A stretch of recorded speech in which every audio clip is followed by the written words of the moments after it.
Hello and welcome to the MMQB NFL podcast. I'm Conor Orr. Albert Breer is here. We are, week 4 is in the books, guys, but we're also a couple of days away from playoff baseball. It's a baseball podcast now. Is that what's up with the Royals hat then?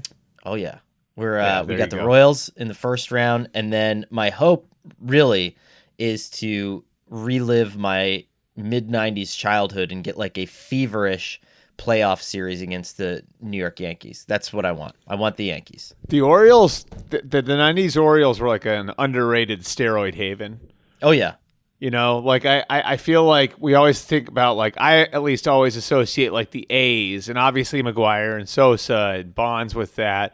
The 90s Orioles sometimes slip under the radar a little bit, but they had a lot of people that were questionable. I mean, it's not just Rafael Palmeiro either. It's Brady Anderson. I mean, you go from Albert Bell was there for a little while. Was he really? I didn't realize that. Yeah. Well, I probably just forgot it, but yeah. And you could say, I mean, you know, any of those guys, Alomar. I mean, who knows, right? You know, they're always just like spitting Ripken? on people and screaming at people. No, don't even. That's like, well, I don't know, man. Like what's the best benefit of steroids is recovery, right? That's like me. I don't know who's like the most important Ohio State person ever. What would you say? It's Well, it'd be Archie Griffin, probably. I don't even two-time know who that high. is. You don't know who Archie Griffin is? No. When did he play? Really? Running back. He's the only two-time Heisman winner. And what year was this? In the 70s. But there's only one of them.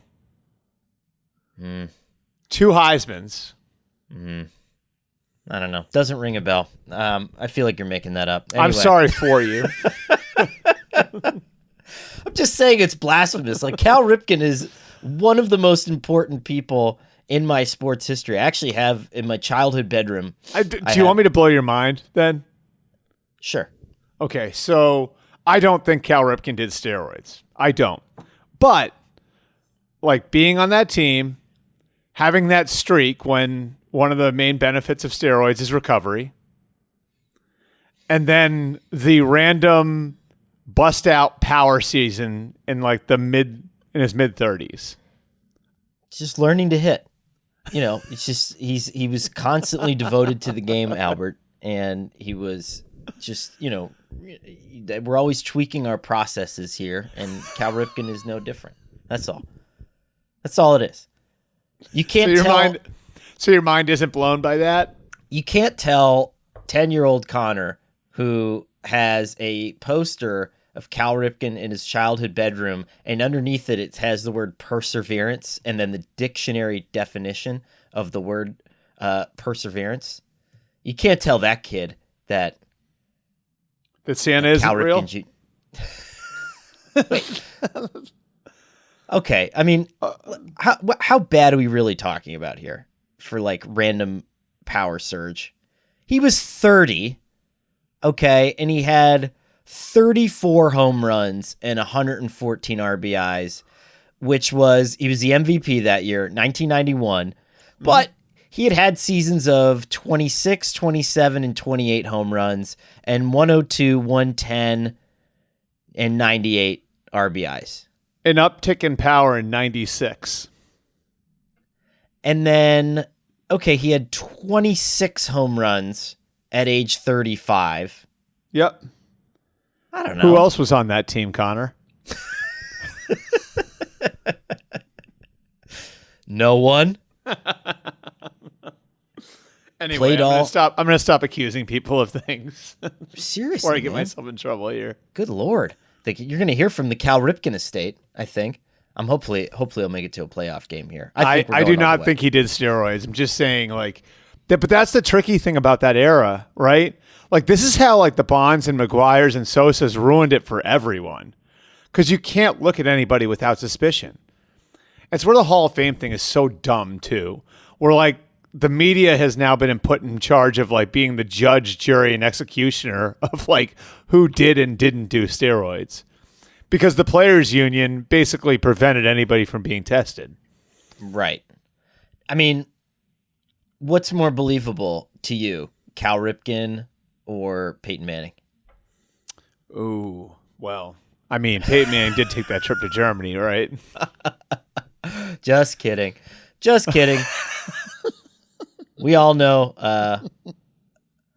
We're taking This is a weird segue. We're taking everybody who's been on a Wheaties box and throwing them right under the bus right now. Well, Peyton, though, okay, we're gonna get to NFL Sunday in a second, but now that I've broached this topic, do you remember how strange that day was? I remember being at the Jets facility when there was the Al Jazeera report about Peyton Manning possibly doing steroids. God, I forgot that Al Jazeera was the one that reported, because that was when Al Jazeera was trying to make a dent in American media. Right. And then do you remember they broke live into Broncos practice? Do you remember that? And then he gave a heated denial to I do remember the heated denial, yes. What a time. We should all just be allowed to do steroids, you know? I mean, that was the whole Peyton Manning thing was crazy, and the way the Colts collapsed without him, the way they got rid of everybody after that year. Orlovsky was actually the quarterback for a while for that team, I believe, right? Nice. You know, I won't ever forget, because I'll still remember I was at NFL Network for that, and the Super Bowl was in Indianapolis that year. And I remember one of my old bosses calling me into the NFL Network suite at the Indianapolis Convention Center. And I was beat up and worn down from the season, like you always are at the end of the year. And I remember my boss saying, yeah, we're going to keep you in Indianapolis after the Super Bowl, and you're going to stay here until Peyton Manning is cut. And so I had to negotiate for them to let me go home for a couple days after the Super Bowl. And then I had to stay for a month in Indianapolis waiting for Peyton Manning to get cut. In fact, what? It was to the point where, so I was communicating with a lot of people, and hopefully your wife at that point, I too. remember, she was my girlfriend at the time. We weren't even engaged yet. We wound up We wound up getting engaged later, a few months after that. If you can survive that, you can survive. I was going to say, if she stayed for that, that's yeah. So I remember after about 3 weeks, I think I can tell this story now. I went to Ryan Grigson, who was the new Colts GM, and said to him, "Hey man, can you just promise me that you won't cut Peyton Manning this weekend? I'm not going to report anything. I just want to go home for a couple days." And Ryan was like, "Yeah, you can go home for a couple days." It is like that, though. People don't realize, I remember when, because whatever beat you're on at that point, there's something that happens and you have to be there, and everything else, and it's the biggest thing in the world, your life stops. And I remember the Giants offensive coordinator search after Kevin Gilbride retired. It was between Ben McAdoo, Dowell Logans, and Dowell Loggins. Put some respect on Dowell's name. Yeah. Oh, it's a hard G? Loggins, yep. That's Kenny Loggins. I thought it was Logans. Sorry, Dowell. It was Ben McAdoo, Dowell Loggins, and there was a third person. And I remember almost every night when you would, I had a girlfriend at the time, now my wife, and it, be okay, hey, I'd text 5 people and be like, hey, I'm going out to dinner. Am I safe to go out to dinner? And and I would do that every night. It's legitimately the way it works, though. Seriously, I would do that every night. And we're talking about and this is a person who's figuring out whether they want to spend the rest of their lives with me or not. And they're just so you have to text 5 nebulous, unidentified sources before you leave the house every night to see if you're free to go. And I was like, yeah. Why are you bringing your laptop to this Mexican restaurant? And once the laptop was in the delivery room, she understood exactly what happened. Yeah. Anyway. Nothing will ever beat, we'll tell this story another day, but nothing will ever beat the me getting hacked by a porn site on the while I was in the hospital after my son Drew was born. I think it's legitimately the reason why he's so funny. He's like the funniest of our kids. Like, I think that might be why. Wait, you have to tell the story now. You got your account hacked by a porn site while... Yep. Me and Frank Caliendo, actually, simultaneously. For some reason, I don't know why it was me and him, but we got our Twitter accounts hacked by some porn site. And so I'm like in the hospital. I think Drew was a day or two old. And so I got hacked and legitimately couldn't, like, I couldn't do anything about it. Like, I couldn't get into my own Twitter account. So I was new at SI at the time. I was probably like 2.5 months in. So I had to figure out who the social media people were at SI who could help me out with the Twitter people. So for like, I mean, like, I probably looked like a maniac in the what's the part of the hospital that they put you in when your baby's first born? You're staying with your wife for a few days. Oh, the recovery area, whatever you would call that area. Yeah, like, so like I'm acting like a complete lunatic because my Twitter account is being run by a porn site. So yeah, like I had to figure out how to get my password changed without having my actual password. And I had to work through the Twitter people to do that. And yeah, thank God it happened to Frank Caliendo also. So there was like hey, look, like, I'm not the only one. You know what I mean? There's like a plausible deniability to it. Like, I'm not just surfing some weird websites, you know? Yeah. So we had, so yeah, like I still haven't told Drew that story, but I legitimately think it's like why he's the funniest of our kids is because that happened when he was just born. There is no segue between that and Packers Vikings, but so I'm not even going to try to make it, but we're going to start our Week 4 review. By the way, if anybody wants more on that, they just Google my name and Frank Caliendo. I think it'll probably come right up. I love how I can't find some of my old articles, but we can definitely find probably like Deadspin writing about Albert getting hacked by a porn site. Yeah, very easily. Yeah. All the classics remain online. The Packers and the Vikings 31-29 at Lambeau. The return of Aaron Jones, they couldn't get him into the end zone for a Lambeau leap, but he still rushed for 93 yards. So he did one at the end of the game, though. I don't know if you saw that. He just did one anyway? At the end of the game. No, it was actually really cool. Like I think Stacey Dales, our old colleague, took video of it, but like it was like a receiving line at a wedding at the end of the game, like when he was leaving. And you could tell, you know how you can tell when a guy, how well liked a guy was when like every equipment manager is coming over to say hello to him and give him a hug. You know what I mean? Like, yeah, it was like one of those, like how you could tell like how important Aaron Jones was to the organization because every like low level staffer was coming over and saying something to him. And yeah, so after he went through all of that, there were some Vikings fans waiting in the tunnel, and he did a Lambeau leap into the Vikings fans there. Wow. Yeah.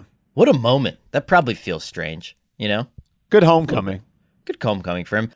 It's the greatest time of year again. Football's back, and it's here to stay until February. Over 1 million fans, guys, across 33 states got in the game last year by making picks on Underdog, where you can win up to 1,000 times your money just by choosing higher or lower on your favorite player's stats, like touchdowns, passing yards, and more.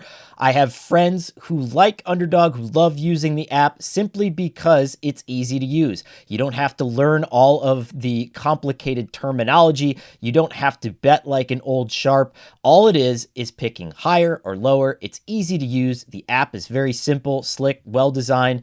Making picks on Underdog is straightforward, and signing up is even easier. Just head over to Underdog's simple-to-use mobile app or UnderdogFantasy.com and sign up with the promo code MMQB. And Underdog will give you a free pick to use on your first Cash Pick'em entry, plus up to $1,000 in bonus cash when you deposit. That's Underdog Fantasy, promo code MMQB, to claim your new customer special of a free pick and your deposit offer. You must be 18 years or older, 19 in Alabama and Nebraska, 19 in Colorado for some games, 21 in Massachusetts and Arizona, and present in the state where Underdog Fantasy operates. Terms apply. Void in Colorado. Concerned with your play? Call 1-800-GAMBLER or visit ncpgambling.org. In Arizona, that's call 1-800-NEXT-STEP, 1-800-639-8783, or Next Step. Text to 53342.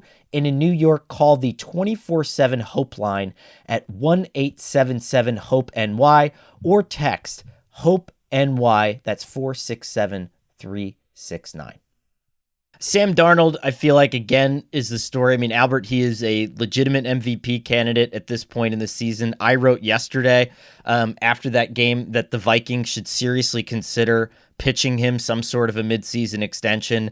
And I would go above like someone asked me this on Twitter after I posted the article, what would you give him? And I said, I would go above the Daniel Jones deal. I would probably get close to, Patrick Mahomes has a $45 million APY. That's low, but I would probably get close to that. I would probably say, hey, I'll give you this for 3 years and we'll see what happens. We'll let JJ McCarthy develop on his own. I'm there. I mean, I really, he's playing that well. You know who else I'd extend right now? Well, Kevin O'Connell. Yeah. I mean, why hasn't that been done? Like that feels like that. Well, they did a 4-year deal with him, and like that's short, and like you would think, okay, the same way the Dolphins went in early to do McDaniel, like why wouldn't you go in early to do O'Connell, right? Right. And I know McDaniel took some hits for doing a 4-year deal when he did it, but it did have the benefit of like if you show early promise, then they got to move more aggressively to go and lock you up. And I think the Vikings are in the same spot where if I'm them, I go and I lock up O'Connell because he's the common thread. Cousins played really well under him. McCarthy was showing great promise before he got hurt, and obviously Darnold's been Darnold.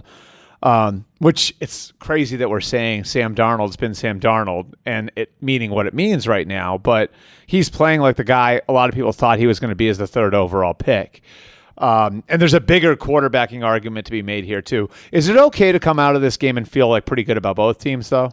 For sure. I mean, I think what you don't like about Jordan Love is that he took some chances in some weird spots, and I think he threw, 3 interceptions is a lot. It's a high volume. He didn't look unhealthy, which is fine.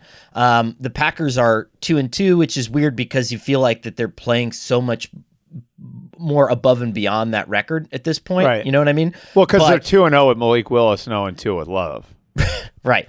Which is weird. And, you can excuse a lot of this stuff away, and I know people don't like to hear that, but that Brazil game was a disaster. They were staying 2.5 hours away from the stadium. It should have never been played there. They were like staying in Argentina. Yeah, I mean, you shouldn't, let's throw that game out the window, and at this point, they're 2-1, and this one was a tight one, and the Vikings are simply the best team in the NFL right now. That's just kind of how it is. But I didn't come out of this disgusted by Jordan Love. I didn't come out of this thinking, how could they have possibly rushed him back to this point? Like, Jordan Love looked healthy. He looked fine to me. But he is still, and I think this happens a lot with quarterbacks who are on like that steady plane of ascension. We forget that they're going to have he still doesn't have a full season under his belt yet in terms of like starting snaps, in terms of all that stuff. I mean, you combine last year into this year, he's probably now just getting that breadth of experience that he needs. And so he's still going to have silly 3 interception games. Like, quarterbacks have that until, Matt Stafford, Patrick Mahomes, they still have games like that.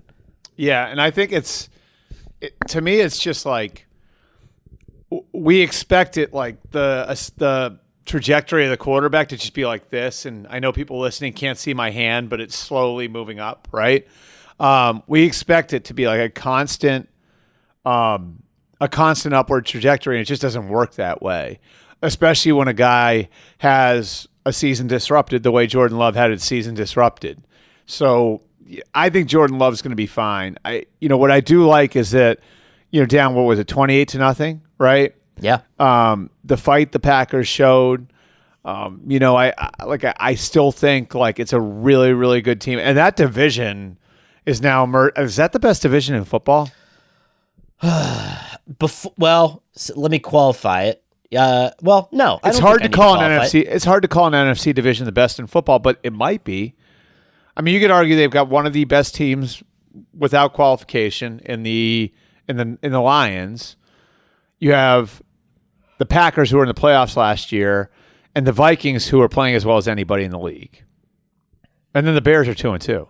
Right. I mean, the only other one we would say is the AFC North, but I think we kind of have to let that kite go. We'll get to some of these teams later on in the podcast, but it's like, the AFC North was for a long time the best division in the NFL. Maybe at some point the AFC West, but, we thought the AFC West might be with Herbert and Russell Wilson and Sean Payton and Andy Reid. That hasn't really materialized. This is probably where it's at right now.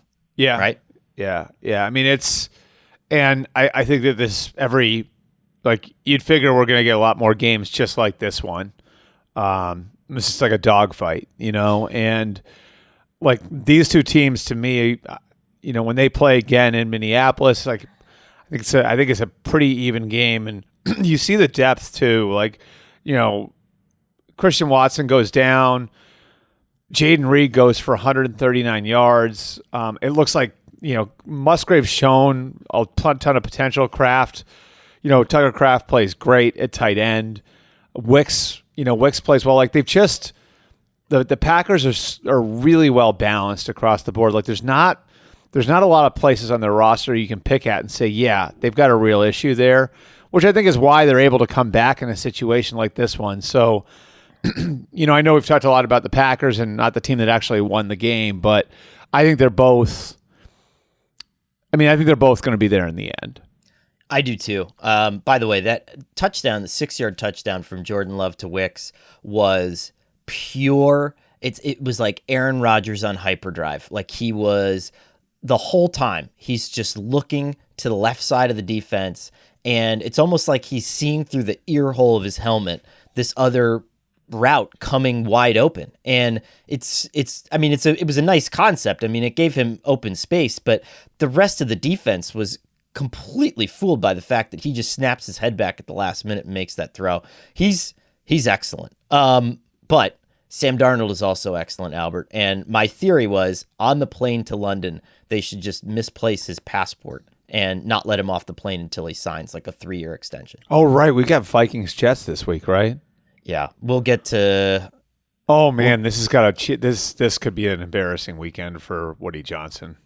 Well, yes, we'll get. Well, you know what? Why don't we shift? You want to move that up? Yeah. Why don't we shift the rundown around? Because So this is interesting, right? I mean, we talked a lot about, and the Jets lost to the Broncos 10-9 yesterday. I'll say this. So I was on the phone with someone, making some due diligence calls, around the league, and I could hear the game on in the background.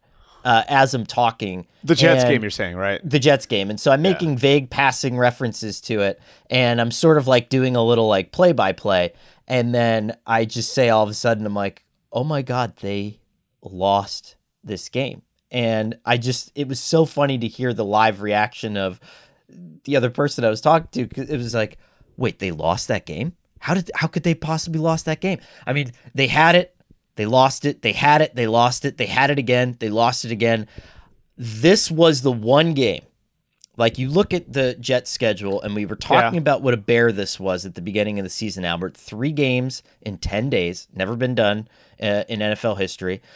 You needed to win that Titans game. You needed to win the Patriots game, and you needed to win the Broncos game just to get yourself on level ground before you started out with the gauntlet. And losing that Broncos game, now you go to London to play the Vikings, who, surprise, are 5-0. And then after that, you come home on, short. The long rest is negated because of the international flight. Then you get Buffalo Bills on Monday Night Football. I don't love any bit of this for the Jets right now. Yeah, so like you'd be looking at right now, they are 1-3. right? The Jets are 2-2. Or 2-2, sorry. 2-2 because Yeah. they did win that Titans game. Titans, Patriots, yep. Sorry. I'm blanking out now. They're 2-2 and could be staring 2-4 in the face if they don't turn it around. And I'm going to borrow a phrase from a college football podcast I like to listen to, our old buddy Andy Staples. I think he calls it winning your clunkers, right? Like, in college football, it's an ability, but I think it's a good phrase because like you get the powerhouses in college football, and as a Notre Dame fan, you'll be able to relate with this after what happened a couple weeks ago. It's like you're gonna have games. You're gonna have games where you don't play your best. Can you win your clunkers, right? So to me, like this is a game where it was raining, it was nasty. You were coming off of a long rest, right? Like you're coming off of a 10-day layoff, and you just didn't have it. And you have to be able to fight through those and win them. And I'm sorry, but like this kind of goes on everybody, right? Now the defense was fine, but still to allow the winning points, and even allow another field goal attempt at the end from Denver from an offense that legitimately set a record for ineptitude at the half, wasn't it? Bo was at like what, -7 yards? I think it was the most passing attempts in NFL history to yield negative yardage. Like I think he completed like 10 passes for -7 yards. It was pretty amazing. Like, yeah, I mean, so you're in that. So you've allowed that offense to get the winning points in the fourth quarter, and then even line up for another field goal, and then this offense that you've invested so much in can't do better. You're getting the ball at the 40, right? At your own 40, and you can't do better with 1:27 showing on the clock than a 50-yard field goal in the rain for Greg Zuerlein. That's not Greg Zuerlein's fault. You know what I mean? Like that's you have Aaron Rodgers to be in better position to win the game than that. You have Garrett Wilson and Mike Williams and Breece Hall, and you went out and you got Tyron Smith, and Morgan Moses wasn't out there today, but Olu Fashanu with the 11th overall pick. You have all of those guys. Why? You have all of those guys for situations like this one. And again, like this is a win your clunker situation. This is like where your veteran quarterback has to rally the troops on your worst day and pull out a win against a really mediocre team, and you couldn't do it. And this is the sort of thing, Connor, like where even if they make the playoffs, this could cost them a home game, So here's my thought on this, right? I think that you have to separate things into two buckets. On one hand, yes, this is spiraling potentially for the Jets, but we get caught up in, we've talked about this, right? The Jets have to wear all this past drama, and really, they are still a team learning to break in a 40-year-old quarterback who is there for the first time. Everyone's learning to play together, but what an unfortunate timing to run into the Vance Joseph train, because my God, has he cooked up two heaters in a row. Yep. They played extremely well against Tampa Bay last weekend. And here's what I loved about Vance, right? Last week you took the ball. This week the Jets get the ball to start. And you're playing Aaron freaking Rodgers at home in the rain. And what do you do on the first snap of the game? Hello, 8 rushers right at Hall of Fame quarterback, and you say, go ahead and block it. And I love the fact that defensive coordinators now, we stop doing the coverage fronts. We're starting to send guys again, which is such a fun thing. And, you talk about depressing scoring with too high looks. How about depressing scoring with like sending 8 blitzers right through, not 8 blitzers, right? You're rushing 4 and then you're sending extra guys too. But my goodness, Aaron Rodgers didn't even have a shot. And I thought that this was, good for Sean Payton and Vance Joseph, because they did this last week against Tampa Bay too. They took the ball against the Buccaneers and they marched down the field and scored. This week, they came right out and they started blitzing right at Aaron Rodgers and saying, hey, we're not messing around. This ain't a clunker. And the Jets kind of backed down, Albert. I also think you got to give Vance credit for knowing his personnel. Yeah. And like this is obviously a team that traded Bradley Chubb a couple of years ago, doesn't have the personnel to win up front with 4 rushers.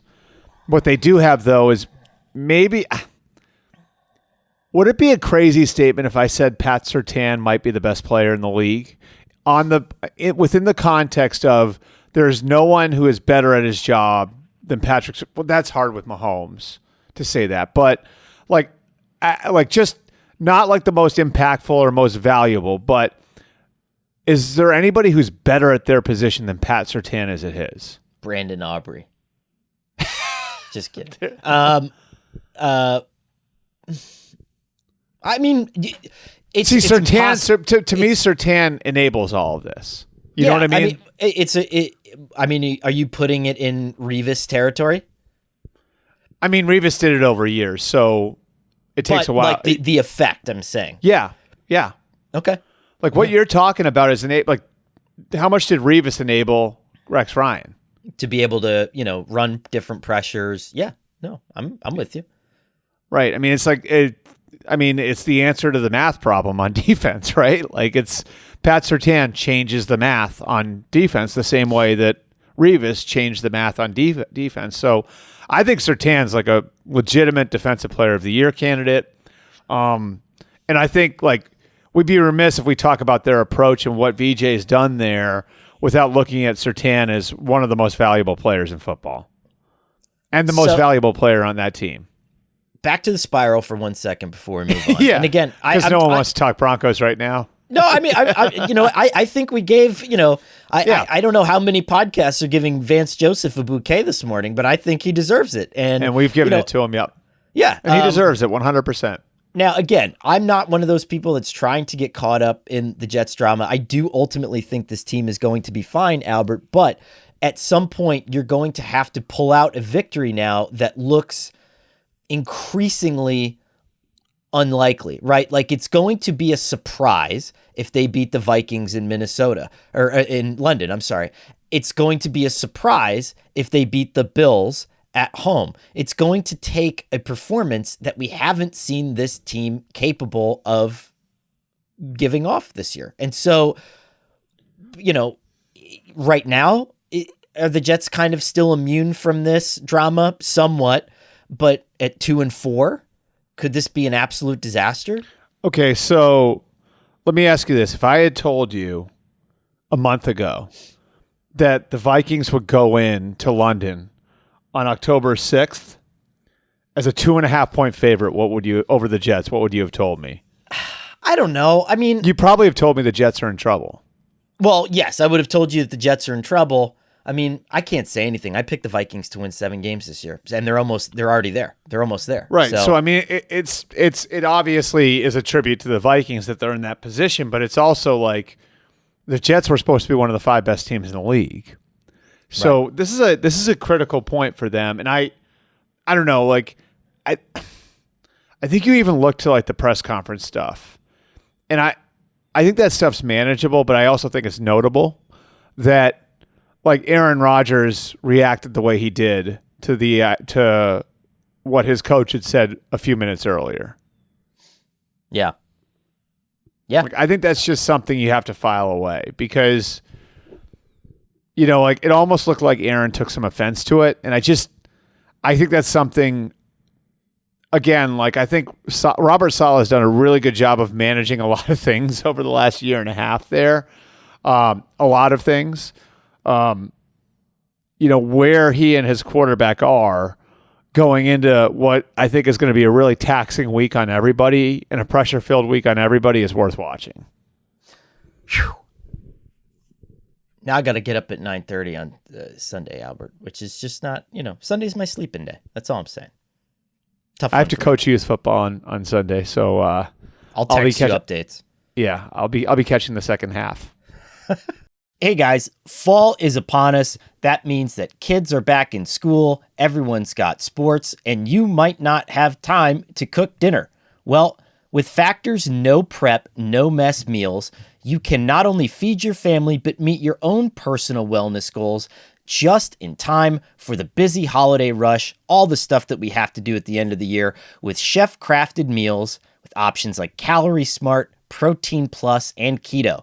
Factor's fresh, never frozen meals are dietitian approved and ready to eat in just 2 minutes. So, no matter how busy you are, you'll always find time to enjoy nutritious, great tasting meals. Make today the day that you kickstart your new healthy routine. What are you waiting for? With 35 different meals and more than 60 add-ons to choose from, you'll always have new flavors to explore. You can crush your wellness goals this month with dietitian-approved meals and ingredients you can trust.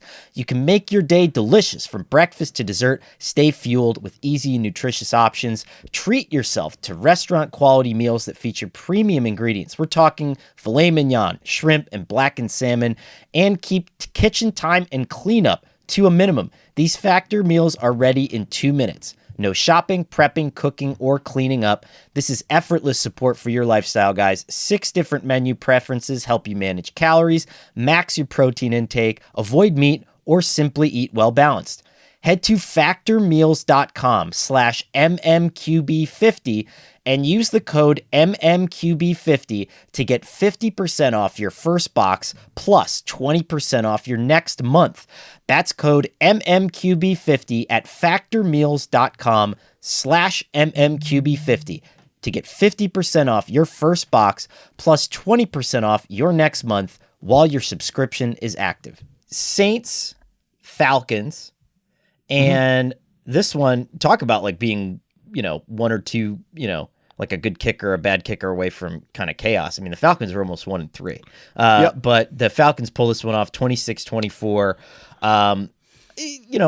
New Orleans has slowed a bit. Derek Carr had no touchdowns in this game. He threw a pick. His QBR was 39.8, so not your best performance here. Alvin Kamara is still playing well, but slowing down. The New Orleans offense was oddly less, like significantly less effective when Taysom Hill went out. And I guess we should just stop perpetually downplaying this guy. Like, he is incredibly important. And even though he's 34 and was kind of a quarterback and sometimes is and sometimes isn't, that doesn't mean that he can't be an integral part of this offense. All that said, Kirk Cousins was not much better. 21-35, 238, no touchdowns, an interception, a QBR of 28.6. Bijan Robinson, 7 rushes for 28 yards. Drake London, 6 catches for 64 yards. I mean, that's, Jacoby Myers did that for the Raiders this week. So a couple things here.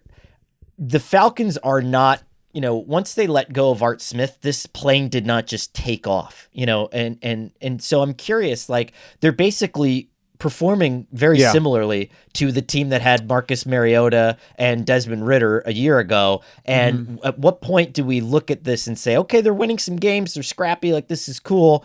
But where's the rocket powered offense we were promised? Yeah, here? I mean, I think there are a couple of things to look at here. First, you have to give them credit for being resourceful. Yes. And winning games different ways. That's a team that's been in 3 very close games the last 3 weeks that came down to the very end. Obviously beating the Eagles in that Monday night, losing to the Chiefs.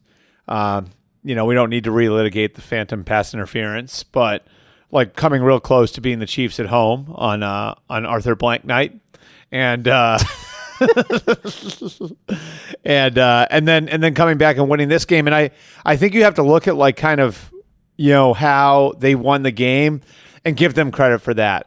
Recovering them off punt in the end zone, scoring on defense, and then, being in a position to kick a 58-yard field goal. Like, there's a resourcefulness that I think comes with winning the way that they've won.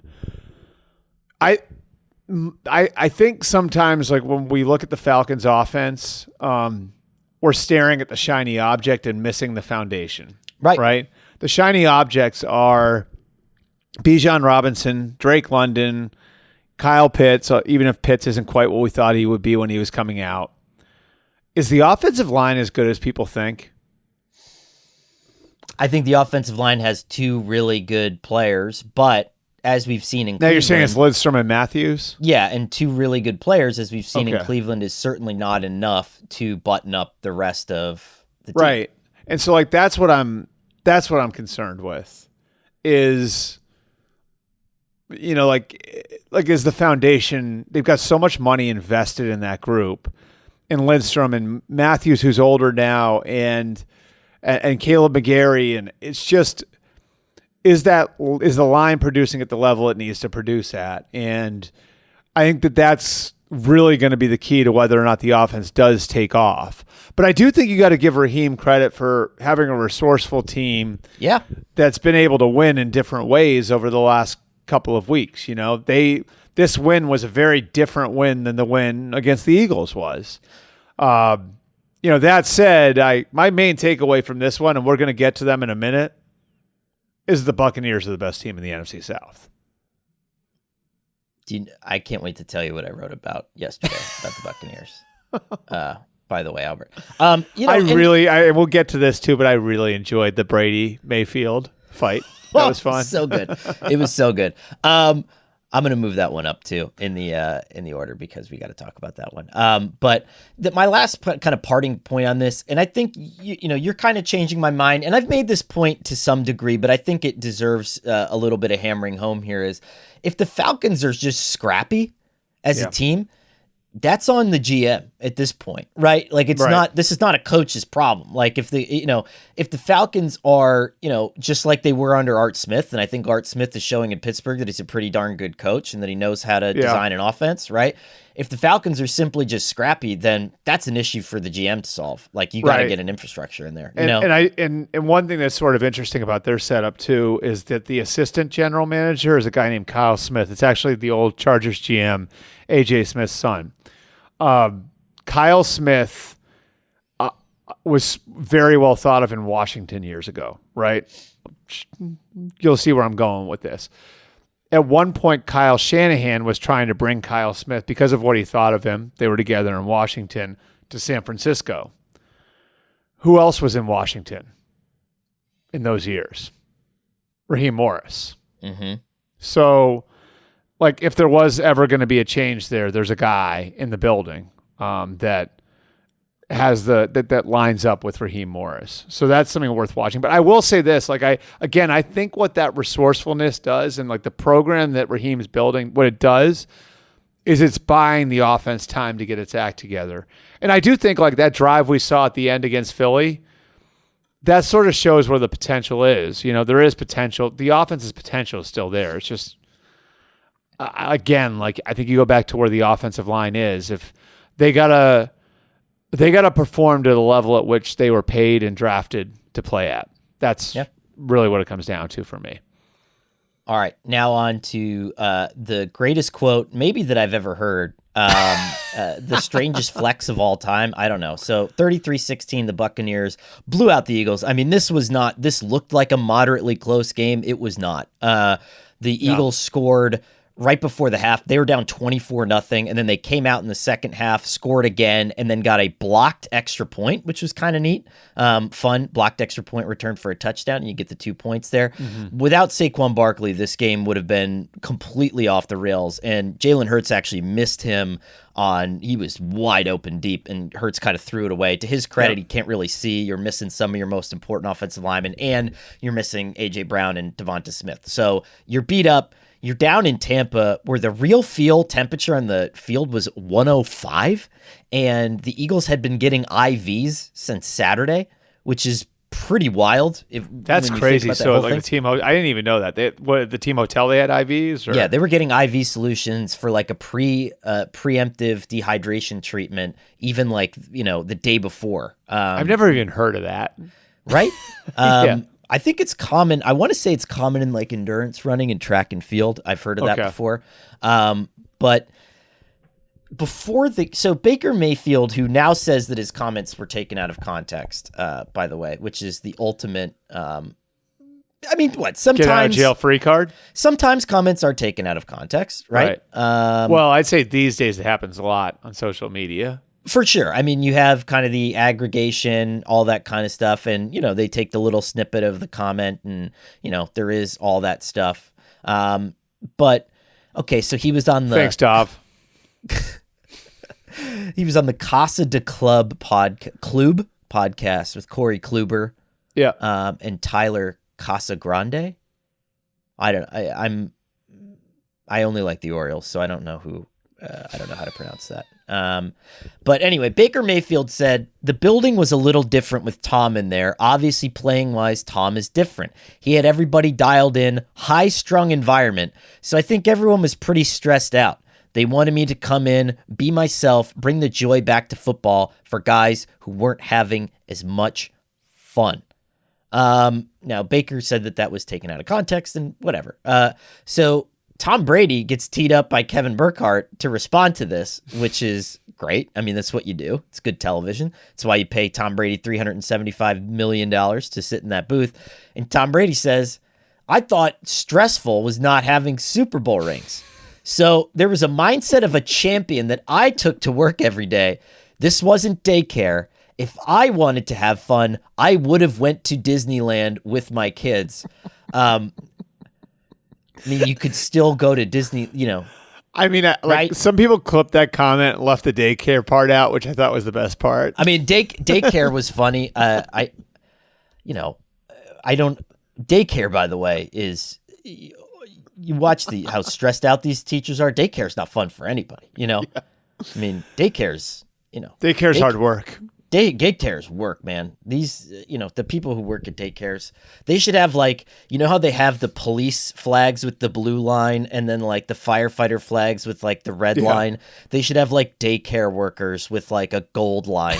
They get their own part in the thing. I don't know. Love our daycare workers out there, but so, it's just a weird thing to say, right? I didn't take my kids to Disneyland so I could win a Super Bowl for the people of Tampa Bay. All right, cool. But what I wrote, Albert, on Sunday was... Did you watch the post-game interview? With Brady and Baker? No. Oh, it was so awkward. Was it? Yeah. It was just going this is not good podcasting because I'm telling you to watch it after we record our podcast, but go watch it. It was a little it was a little like neither guy knew exactly how to act. I will say this. I did notice Brady, but it didn't come up. But it didn't come up. The elephant in the room. No one poked the elephant.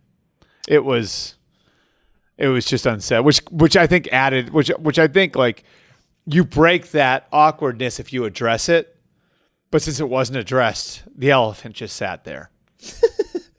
I will say this. Brady a couple times, and I wrote this, and so either I'm just as much of a part of the problem and I'm a little pot stirrer and I'm part of this thing. But there were times he would say things like, well, obviously this offense runs through Mike Evans and Chris Godwin. Brady said that. Or, one time Baker threw a bullet over the middle and he's like, well, a lot of Baker's throws are really hard and sometimes they're difficult to catch, And so he would say these little things like that. Meanwhile, Baker's dropping dimes. And Albert, I say all that to say this. What I wrote on Sunday was this team is good enough to win the Super Bowl. I don't think that's a controversial take anymore. Okay. I realize it's me who's getting to there. Last year I said this team was going to win 3 games. So you could say, oh, he doesn't. Now we say they're going to win the Super Bowl. Whatever. I watched this team. My mistake last year forced me to watch this team incredibly in depth from here on out. Mm-hmm. I watched the way that they just put the Eagles in their jaws yesterday. And I was like, this is how a Super Bowl team plays. I don't think that's a controversial statement to make. I think they have this great blend of, and this is really a credit to the front office. I think they have this great blend of young and old, right? So they have the Levante Davids, the Mike Evans, the Tristan Wirfs, the Antoine Winfields, the Chris Godwins, the guys who have the real pelts on the wall, right? The guys who won Super Bowls and the guys who were responsible for the 3 division titles after the Super Bowls. And then, I thought an amazing stat was I think it's more than half their 53-man roster came from the last 3 draft classes. And they've only cut 1 player they drafted over the last 3 years. That's incredible. So you have this, when you've got a highly paid core at the top of your roster, you have to draft, those guys don't have to be Mike Evans and Tristan Wirfs, right? Right. You just need a good middle class of guys who are on rookie contracts. And they have that. And so, like, they've sort of struck this, to me at least, they've struck this balance between we have this handful of guys who have rings and who are the leaders of our program. And then we have this rising middle class of guys who are ascending young players. And we're not asking the world of those guys. We're just asking them to go out there and be good at their jobs, you know? And so, you know, you have Yaya Diaby alongside Vita Vea. You know what I mean? You have like these young guys. You have Palmer alongside Godwin and Zion Evans. McCollum. I mean, Cervancy Davis. You know, like Cervancy. I mean Bucky Irving, right? Who makes plays yesterday? Like it's just like it's a good mix of young and old, and like this is sort of the sweet spot too when you've built that way, isn't it? Where you've got like this. Here's where I can agree with you because I think that they should get better over the course of the year because we know what like the Godwins and the Evans and the Veas and the Davids. We know what those guys are. If those guys can stay healthy, then you have your core, and then the rest of the roster should keep ascending, right? I mean, nothing's on a like you said. Nothing's on a constant like state of ascension, but like based on the age of those guys, like that they should continue to improve. I'll tell you what, Albert, what a turnaround it's been for me personally. Conor Orr now saying that this team is good enough to make. I mean, Super Bowl. Before we move on, has WIP fired Sirianni yet? So I had a good conversation yesterday with one of my friends. I'll call him a Philadelphia super fan. And I said, every time I'm on my podcast or I'm on another podcast, you always make the WIP joke, but you struggle. I struggle with, because I'm from New York and New Jersey, right? And so I know the callers from WFAN, right? Ira from Staten Island, or but you're a PA native. I'm a PA native, but I'm you know where we are in Philadelphia, it's not the same thing, right? And so I asked my friend, I was like, can you just give me like a list of good WIP caller names so that when I'm in a pinch, I can reference them? And he said, absolutely. So he said, you always want it to end in a Y or be really Irish. So Seamus. No, it either ends in a Y or you're cutting the Y off. That's what I've learned from. So Sully is short for Sullivan, but Murph is short for Murphy. You know what I mean? Right. So you're either adding or subtracting a Y. His options were Seamus from Fishtown, Danny from Bridesburg, Frankie from Bristol, and he said anywhere near the Northeast Airport is kind of like where that's like your hot spot for WIP callers. Tommy from Port Richmond was probably my favorite that he mentioned, but so I have those on retainer now. Philadelphia's like Chicago, Albert. You know this. It's like New York. It's like one of these hotbed markets where you have to stay on top of this stuff. And I feel like if the Eagles don't clean it up, you know, it starts to just by virtue of where you are, get out of control very quickly. It's interesting to me because, like, if you did the blind resume thing with Nick Sirianni, 3 years as head coach, playoffs all 3 years, Super Bowl a year and a half ago. Bad injury situation took the team down last year.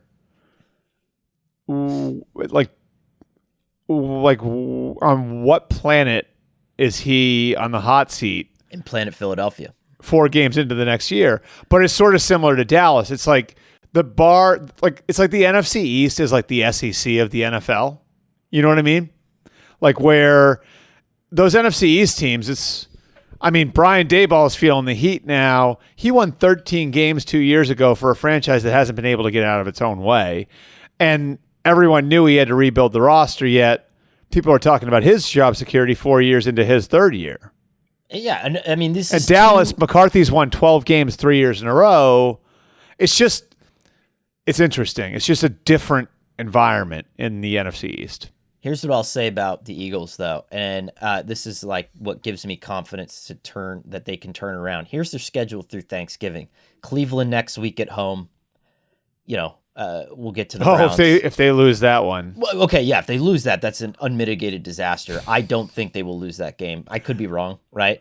If they lose that game, WIP's Monday morning programming might be starting at Sunday at 5:00.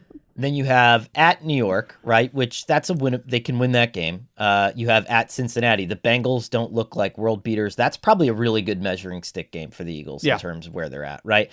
Then Sunday, November 3rd, you have Jacksonville, which at this point, what are the Jaguars even going to look like? Is what is happening at that juncture in time. And then you have at Dallas, Washington, at the Rams. So I think you have a lot of get right opportunities in there.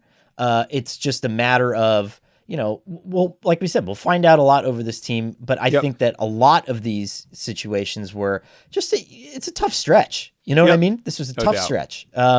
So I don't know. We'll see. But I don't want it to be lost on anybody, guys, that I said that the Buccaneers were good enough to win the Super Bowl. So that's it.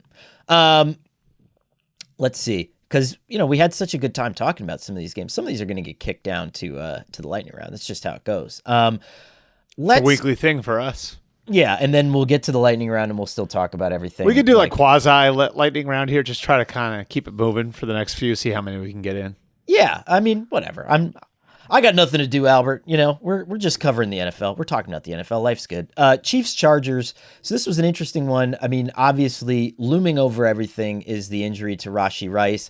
And what I am thinking at this point, and I'm curious your thought, because we did see Patrick Mahomes going back to feeding Travis Kelce. And a lot of people were talking about, well, Travis Kelce's disappearing. I don't think that's true. What I have believed about Travis Kelce ever since I did this piece on him last year for our Sports Person of the Year issue was that I believe the plan was always for Kelce to evolve into more of a, like, what do you call it in the NBA? Like the guy who sets the picks for everyone, like the one who, sort of the table setter, right? Yeah. Like the guy who makes everything else operate. And he was always like that. But I think even more so to the point where maybe he's more of an assist guy at this point. Right. And I do think that if the Chiefs are going to evolve again, I saw people out there talking about, trades, go get Amari Cooper.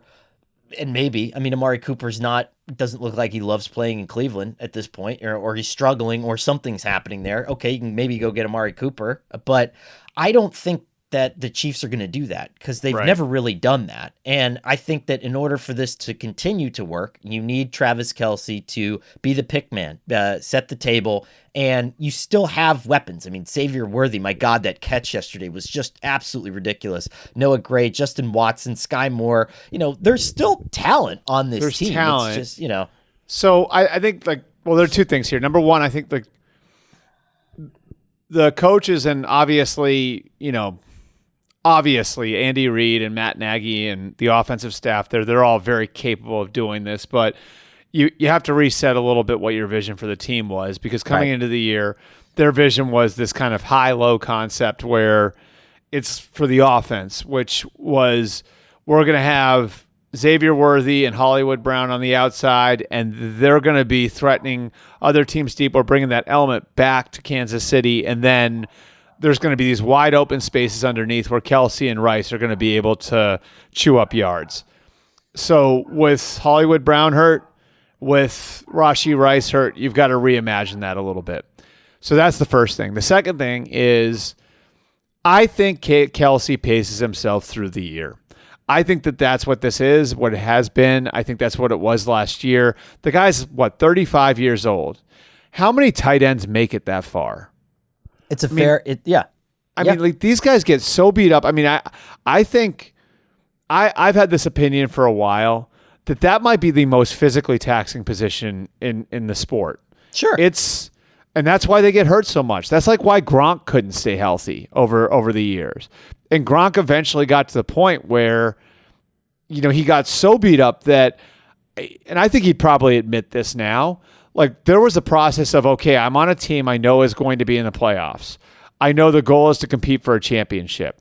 My coaches know the goal is to compete for a championship. They need me on my very best in January and February. So we're going to do some things to make sure that I get there. And think that that's where the Chiefs have been the last couple of years with Kelce. Now, there are, in case of emergency break glass situations, which I think is what that Charger game was, where you're already down Hollywood Brown, now you lose Rashee Rice, and now you just to get yourself into the winner's circle for the week, you've got to go back to leaning on Kelce a little bit more. But I mean, the guy's at a very advanced age for his position. And we've seen guys get beat up at his position where, like, at 30, 31 years old, they're a shell of themselves. Like, the guys who really make it, like the Tony Gonzalez's, the Antonio Gates, like, that's not common. So, like, I think with Kelce, you're trying to kind of thread that needle between he's a really important player for our offense, and we need to get him to January and February in one piece. Don't you love how, like, on any other team, this would be a full-blown crisis, and you're just like, whatever, man, you know? Like, and that's no disrespect to Rashee Rice. Yeah, that's no disrespect to Rashee Rice. It's just... Well, but that's why Mahomes is worth whatever you pay him. That's why you could give him, like, $100 million. Guy getting erased, by the way? He already did. I mean, Mahomes like got one. Another one's coming, I'm sure. But that's why you could pay him $100 million a year and not blink, right? I mean, that's what Brady was for all of those years. It's like Brady playing in the AFC Championship game in 15, where he's getting the crap knocked out of him and still making clutch throws down the stretch, even though he's got he's got nothing around him, you know? That's what Mahomes is. Like, that is like, I think maybe the greatest value of Mahomes is it doesn't matter who you put out there with him. And we learned that when he won 2 Super Bowls in the 2 years immediately after they traded Tyreek Hill, who's a Hall of Fame talent. It's Brady winning the Super Bowl, or Brady winning the league MVP the year they traded Randy Moss. I think it's what separates, like, the guys at the very, very top level at that position. Like, historically, the very, very top level at that position is that you can still win almost regardless of what you have around him, because he can play any type of game he needs to play. All right, Averett. Like anybody else need me to tell them how great Pat Mahomes is. By the way, quick shout out to the Chargers. Jim Harbaugh's got a real team there. No Joe Alt, no Rashawn Slater. I mean, for them to be competitive in this game, no Joey Bosa. They're still able to sack Pat Mahomes 3 times and play really good defense. I'm still really impressed with the Chargers, and I think they're going to be there in the end too. It's very big of you as an Ohio State fan to. Well, I'm happy to have them in Los Angeles. What can I say? Bills Ravens. I don't really have. This is one of those games where it's like, all right, Buffalo, you're 3-0. You know, you're going to hit it at some point. The Ravens were kind of nearing peak desperation, and then you start to get hot a little bit after you get that first win of the season over Dallas. And it's for the second week in a row. The story here to me is that Derrick Henry proved that he can, with volume, still give you those Titans performances. And this was the closest game, I feel like, to what Baltimore was supposed to look like. I feel like they were built with quick game and then with the counterpunch in the run game. And this was the first time I think that we've seen it all. Now, granted, you're not every week going to get like an 800,000-yard Derrick Henry run to start the game. And that completely changes the dynamic of everything. Yep. And you throw out your game plans. But if Baltimore can get up on their opponents early, like they have the last 2 weeks of the season, this team can go on a massive winning streak. Yeah, and I think it's, again, like kind of like a tribute to the pipeline, you know, front office, coaching staff, everything else that they have there, in that, like, the amount of people that they lost after the AFC Championship game, with Mike McDonald going to Seattle, with Patrick Queen going to Pittsburgh, with Morgan Moses traded, and, you know, Kevin Zeitler and John Simpson off to Detroit and the Jets. They lost 60% of their offensive line, and they replaced it with, like, guys they've developed through their pipeline in Falele and Voorhees and Rosengarten and Pat McCarry, and they replaced Patrick Queen with another guy who was, drafted and developed there in Trenton Simpson. I think that first week against the Chiefs, I think you could sort of see it coming, where there was so much transition that it wasn't going to look great right away. But I mean, you saw it. Like I love watching the videos of the coaches in the locker room after the game, because I think you can kind of tell like who they feel really good about, and the fact that John Harbaugh gave like game balls to the offensive line and to Zach Orr, their new defensive coordinator, to me like says a lot about like how far the people who they were relying on as they lost people have come, and that makes them very dangerous going forward. I would not be surprised to see the Ravens back in the AFC Championship game. And also, John, the Mr. Harbaugh Senior, the patriarch, just like busted into the press conference yesterday. I really love Jack Harbaugh. Like I do too. I even like one of my things that I wouldn't have admitted while Jim was still at Michigan because of my own allegiances. But one thing I kind of love was, I don't know if you ever saw these, but like when Jim was at Michigan, Jack Harbaugh would like show up at random sporting events at the University of Michigan. So he'd show up at like the softball game and like start talking to the team. Just like fantastic, Yeah, I mean, what is who doesn't aspire to be like Jack Harbaugh is? At 85 years old. I totally agree. I said this about the patriarch of the Harbaugh family. I did a story on Nick Sirianni's dad, who is still like a pole vaulter coach in high school for track and field. He's like in his 80s or whatever, 70s or 80s. That is a dream. That is absolutely the dream. Like 100% to be like that at that age. Yes. 100%. So good for him. Like just have like such a great appreciation for life. Yes, absolutely. You know who else, Albert, is way up there in years and has a great appreciation for life? Joe Flacco. The Colts beat the Steelers. God, I love him. Oh, man. The Colts beat the Steelers this weekend, 27-24, and whatever. This was a game where Justin Fields on Pittsburgh's side kind of, committed some costly mistakes, made some really bad mistakes, but also put that team on his back and got them back into this one. So you kind of take the good with the bad here. And I think what a lot of teams were hoping wouldn't happen was that Shane Steichen got to work with a veteran quarterback again, right? Shane Steichen and this team took off last year with Gardner Minshew instead of, plotting and developing Anthony Richardson, and then Anthony Richardson gets hurt again in this game, and you can argue the merits of putting him back in. Should he have not run? Should he have run? But the fact of the matter is, Shane Steichen with a veteran quarterback, this is going to work. It's going to be Phillip Rivers in San Diego. It's going to be Gardner Minshew in Indianapolis. And I think this team's going to score a lot of points. And I think that opponents are probably like, God, I'd probably rather deal with Anthony Richardson and worry about that one outlier game. Now this team is going to be a little bit more consistent, a little bit more dangerous. Yeah, and I think it can be good for Anthony Richardson too if he is out to sit and get to watch Joe Flacco operate for a little while. I just like appreciate like how much we talk about appreciation for life. Like Flacco's got, I talked to him after the game, like a very real appreciation for football and for everything that he's getting to do right now. And I thought one of the best things was like, our old colleague Aditi had him on the field after the game, and he mentioned that he is 8 days older than Anthony Richardson's mom. 8 days younger, I think. But so I asked him about it when I had him on the phone after the game, and I said, is that actually true?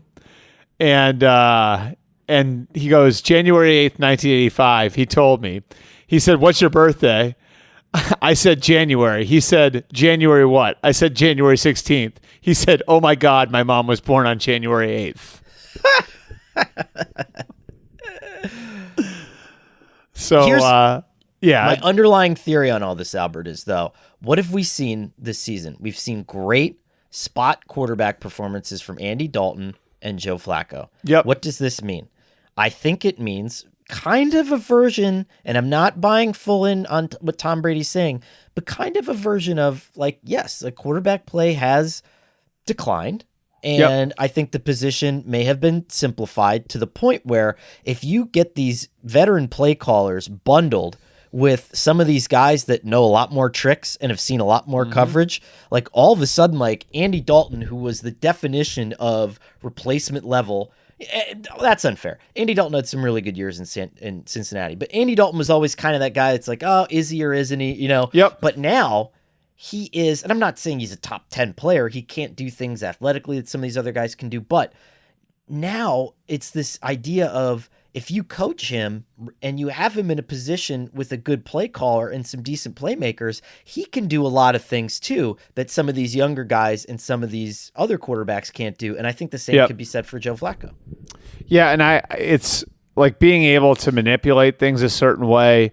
Like so much of, I think, without getting too far into the weeds, so much of defensive football now has become about being able to disguise and change the picture. And I think a lot of that's based on what defensive coaches see coming into the league, which is quarterbacks who aren't there yet and offenses that are built to dumb it down for them and do a lot of thinking for them.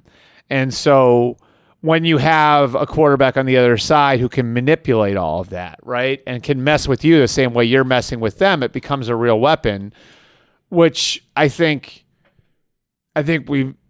you saw it not on Sunday, with Aaron Rodgers, but you saw it when they played against the Patriots the Thursday night before. And I think you see it with Joe Flacco and, what he was able to do against the Steelers defense that he is familiar with, having been in Baltimore for all of those years. So I think the Colts become really interesting now. And again, like we'll see how long Richardson's out for, but I think Richardson's going to be able to take something too from getting to watch Joe Flacco play. All right, Albert, let's barrel into the lightning round. We have by the way, Justin Fields is the Steelers starter. We also have to touch on that really quick. Yes. Do you agree? Yeah.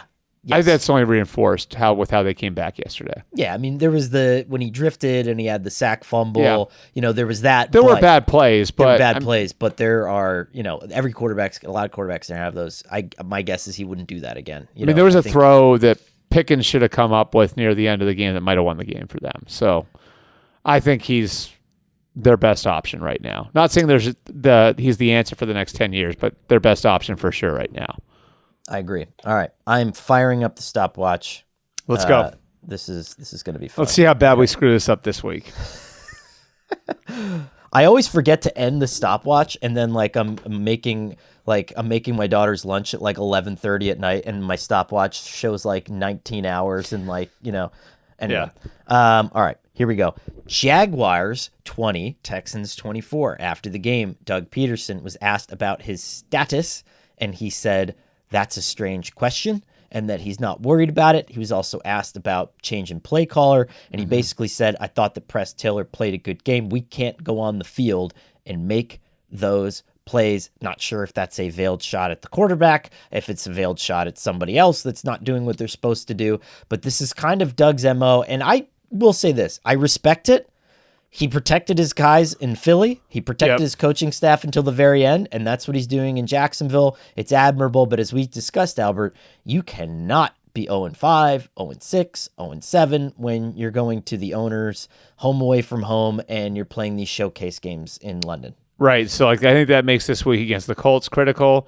They lose that. They're 0-5 going to London, where they'll play the Bears and the Patriots, which are two winnable games. You come back from that at 0-7, and now are you walking the green mile? I think it's a fair question. That'd be an attractive job too. So 1-9 in their last 10 after making the playoffs in Doug Peterson's first year and starting his second year at 8-3. The arrow is not pointing in the right direction right now.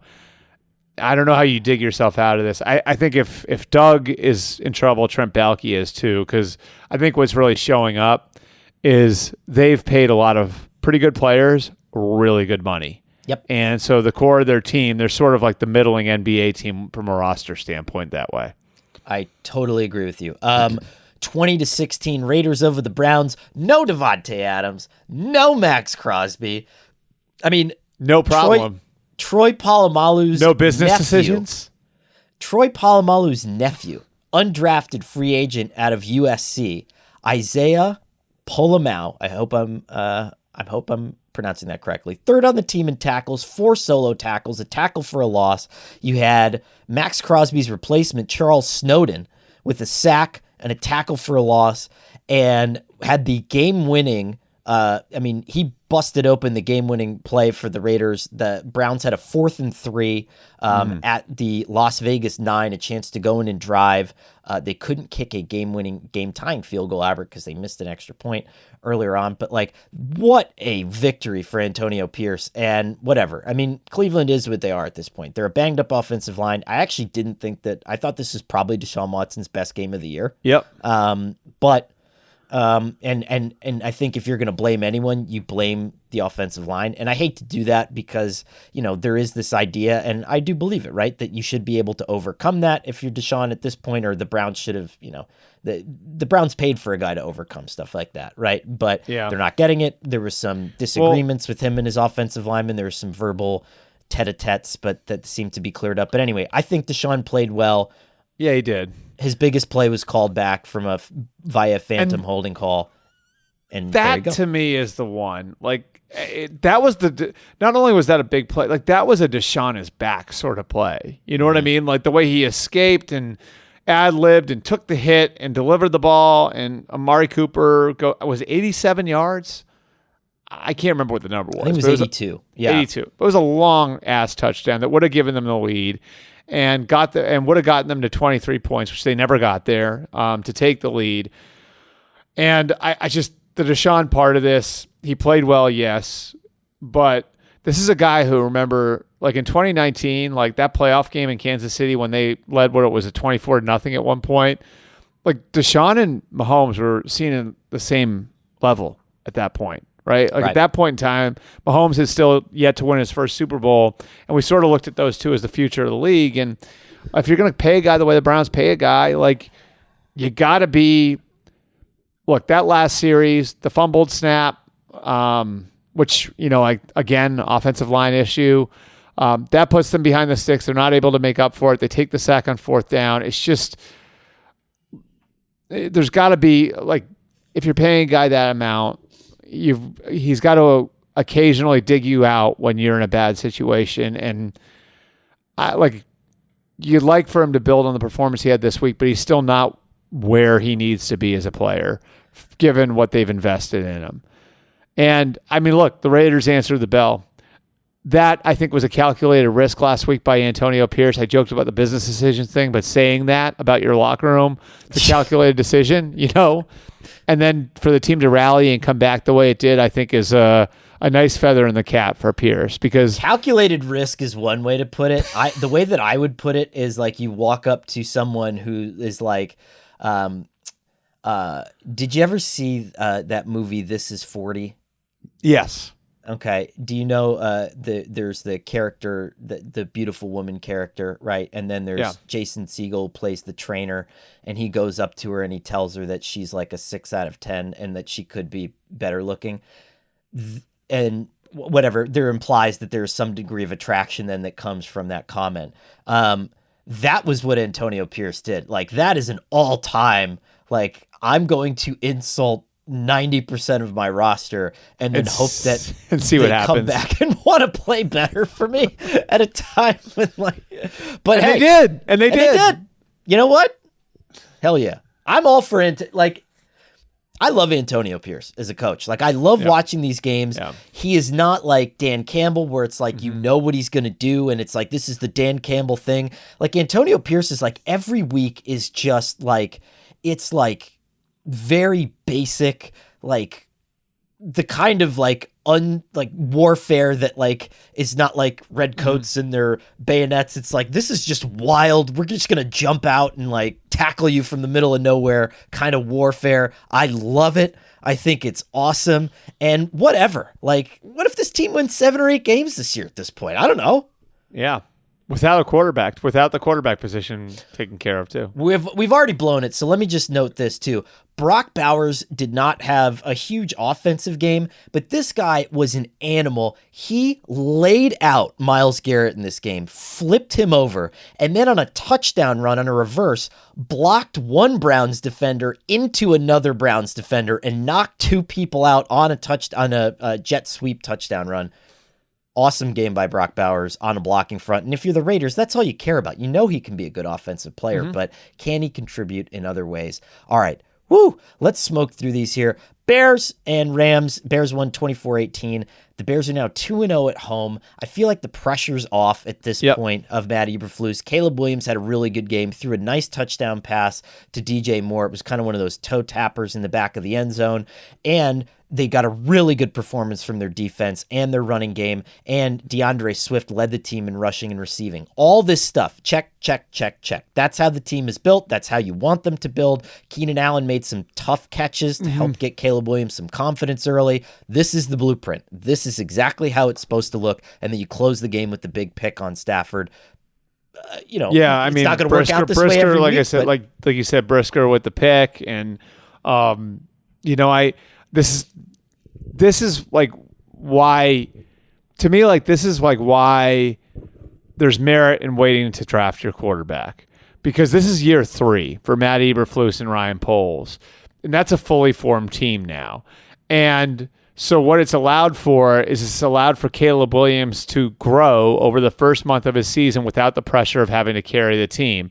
It's allowed Caleb Williams to see what works and see what doesn't work without having the burden on his shoulders of having to carry the flag for a bunch of veteran players.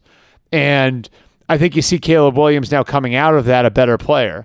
Whereas if he was on a bad team, Connor, what would that look like right now? Right. You're right.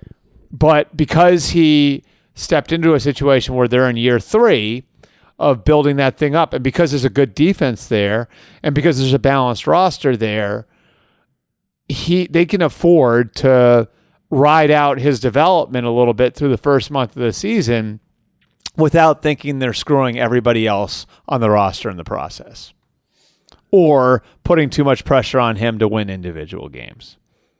Agreed. Bengals 34, Panthers 24. The Andy Dalton revenge game didn't take place. The Bengals don't look good still, but they have like Jamar Chase makes this incredible play. And I think getting him back into the fold and getting him into the flow of things is the ultimate game changer here for Cincinnati. And they get that first win off the board, 24 points between the second and the third quarter.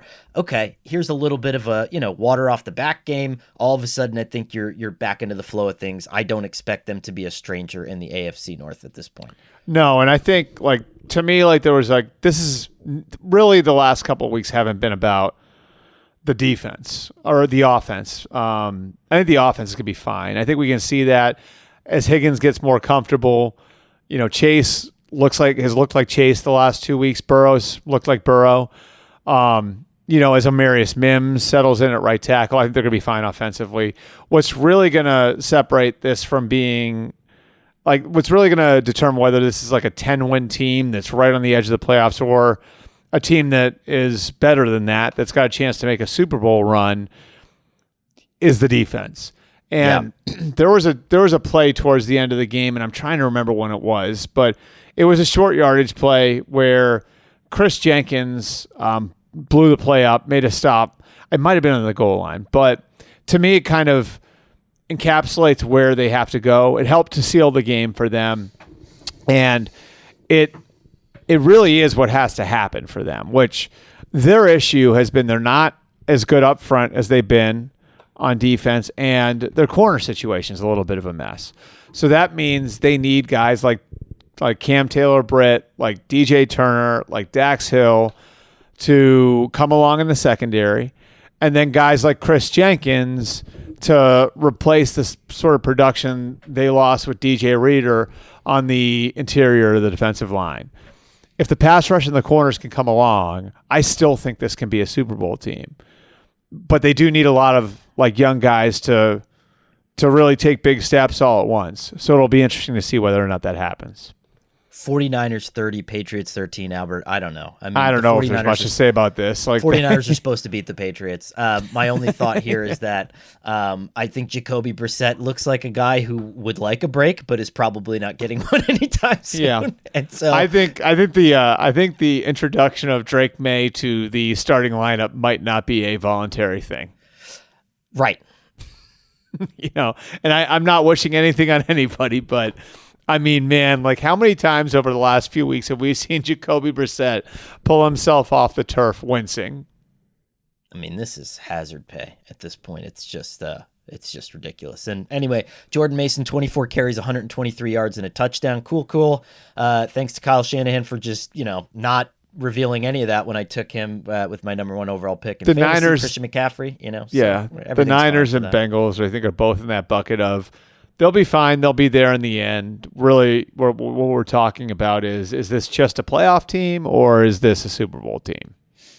Time will tell, but one thing is for certain. Albert and I will be back next week. You can't get rid of us that early. Thank you, guys. Or that you can't get rid of us that easily. Yeah. Maybe I'm saying that because it's early. It's 11:25 a.m. as we're wrapping this up, Albert. And normally I'm snoozing still by now. Well, college style. You've seemed wide awake to me for the last hour and a half, which is way over our time limit set by producer Shelby Royston. He's not happy, but I'm full in espresso. I'm ready to go, and we'll see you guys next week. Enjoy the double header on Monday. Ew. And we'll Snoop see Huntley. Yeah. Good. Snoop Huntley versus Will Levis, just like the NFL drew it up. Oh, we'll see you next week, friends.